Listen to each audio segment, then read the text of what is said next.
Ruhi 300 kilometre दूरी पर स्थित अपने घर जाने के लिए कुछ दूरी रेलगाड़ी द्वारा तथा कुछ दूरी बस द्वारा तय करती है। यदि वह 60 किलोमीटर रेलगाड़ी द्वारा तथा शेष बस द्वारा यात्रा करती है तो उसे 4 घंटे लगते हैं।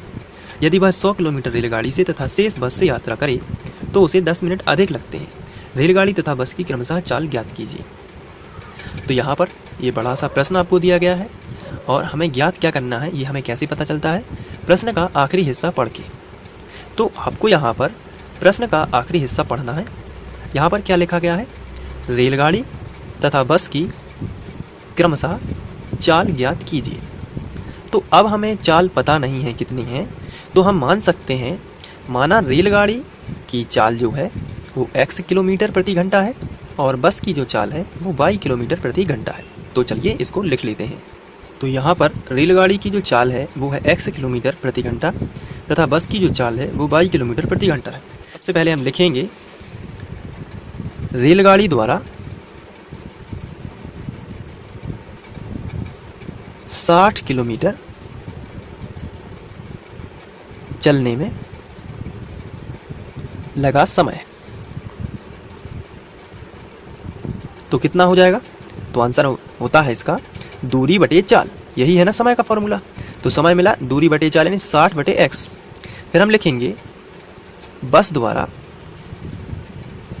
240, क्योंकि टोटल 300 दूरी है तो 60 चल जाएगी रेलगाड़ी द्वारा, तो बची कितनी 240। तो बस द्वारा 240 किलोमीटर चलने में लगा समय।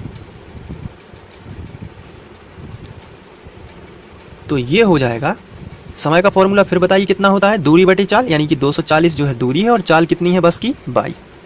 इसलिए कुल समय कितना है, तो कुल समय आएगा 60 बटे x यानी कि रेलगाड़ी द्वारा लगा समय प्लस बस द्वारा लगा समय यानी 240 बटे 22। तो ये है कुल समय।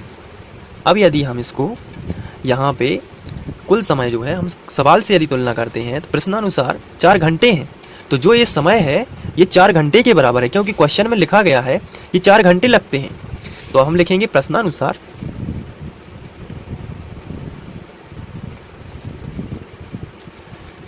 यहाँ पर लिखेंगे 60 बटे x प्लस 240 बटे y बराबर 4। अब यहाँ पर हम पूरे समीकरण में 4 से भाग, अब हम इसको समीकरण 1 बना सकते हैं। इसी तरीके से इसी प्रकार इसको हम फर्स्ट शर्त दे देते हैं और इसको हम सेकंड शर्त नाम दे देंगे।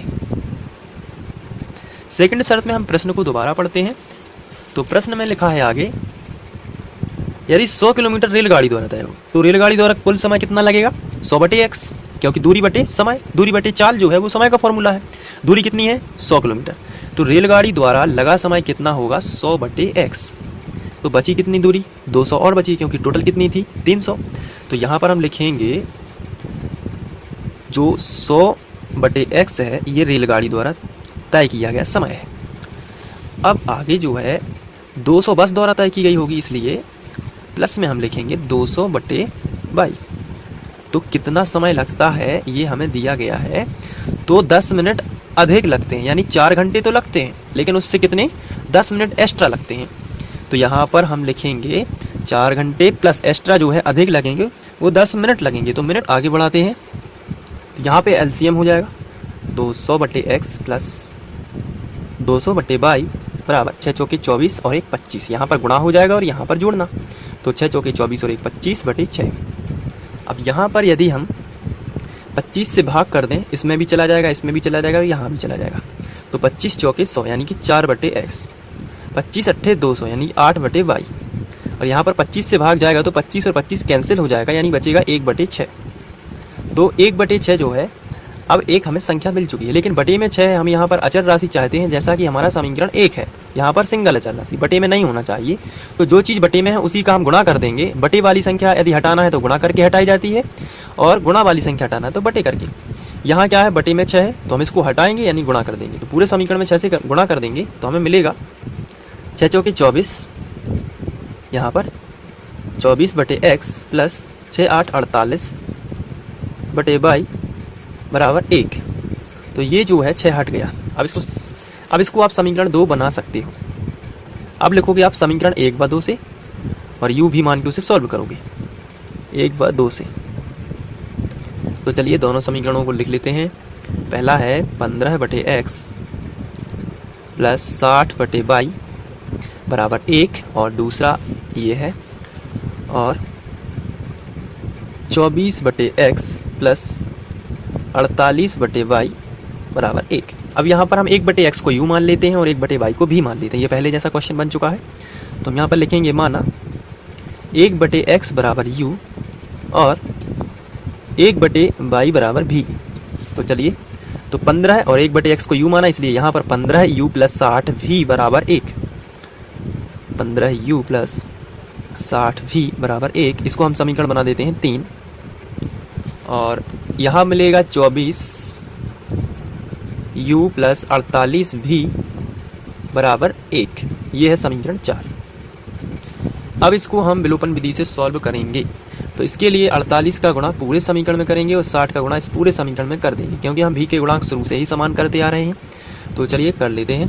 48 का गुणा 15 में करेंगे सबसे पहले, तो यहाँ पे आएगा 720u प्लस 48 का गुणा यहाँ पर 60 में कर देते हैं, तो आएगा यहाँ पे आएगा 2880 v बराबर 48 एकम 48। अब इसका गुणा इसमें करेंगे तो आएगा 24 गुणे 6 कर देते हैं, यहाँ पे आएगा 1440 u प्लस ये जो कहते हैं आएगा 2880 v बराबर 60 का 1 में होगा तो 60 ही आएगा। अब यहाँ पर समान चिन्ह है तो हम इसको घटा देते हैं और घटाने में सबके चिन्ह बदल जाते हैं। धन का है तो ऋण का, धन का है तो ऋण का, और ये धन का है तो ऋण का।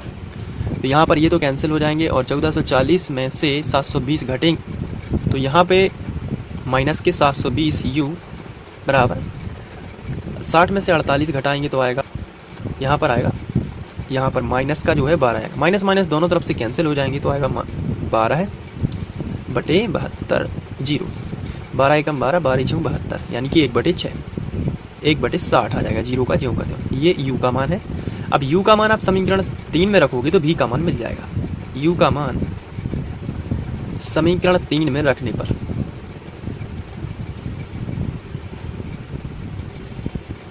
तो समीकरण 3 देख लेते हैं सबसे पहले क्या था। तो समीकरण 3 था 15u प्लस 60v बराबर 1। तो यहाँ पर हम लिख लेते हैं। अब यहाँ पर रखेंगे हम u का मान, तो 15 ज्यों का त्यों u की जगह पर रखेंगे 1/60 प्लस 60v बराबर 1।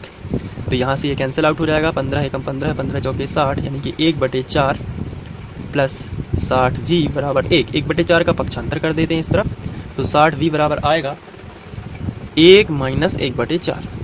इसको हम आगे कर लेते हैं। तो यहाँ पर एलसीएम ले लेते हैं। 4 एकम 4, 4 में से गया तो 3/4। तो v का मान चाहिए, इसलिए 60 गुणा में है तो गुणा वाली संख्या बटे में, यानी 4 गुणित 60। तो यहाँ पर v बराबर 3 एकम 3 और 3 दूनी 6, 20 चौके 80, यानी 1/80। ये v का मान है। अब हमने जो माना था उसको वापस कर देते हैं। हम यहाँ पर लिखेंगे माना था कि 1/u बराबर x और 1/v बराबर y। तो 1/u का जो मान है उसको लौटा देते हैं। x का मान हमने निकाला है जो 1/u है, 1/x बराबर u और 1/y बराबर v। तो 1/x जो u का मान आया है वो आया है 1/60 और 1/y बराबर v का जो मान आया वो आया है 1/80। तो x का जो मान मिलेगा सीधा सीधा 60 और y का जो मान मिलेगा वो हो जाएगा 80। तो रेलगाड़ी की चाल हमने मानी थी x किलोमीटर प्रति घंटा, यानी रेलगाड़ी की जो चाल है वो आएगी 60 किलोमीटर प्रति घंटा, 60 किलोमीटर प्रति घंटा, किलोमीटर पर आवर। और जो बस की चाल है वो आएगी 80 किलोमीटर पर आवर। तो इस तरीके से हम इसको सॉर्ट आउट कर सकते हैं। तो आशा करता हूँ आप लोगों को ये वीडियो पसंद आया होगा। पसंद आया है तो शेयर कीजिए और अपने दोस्तों को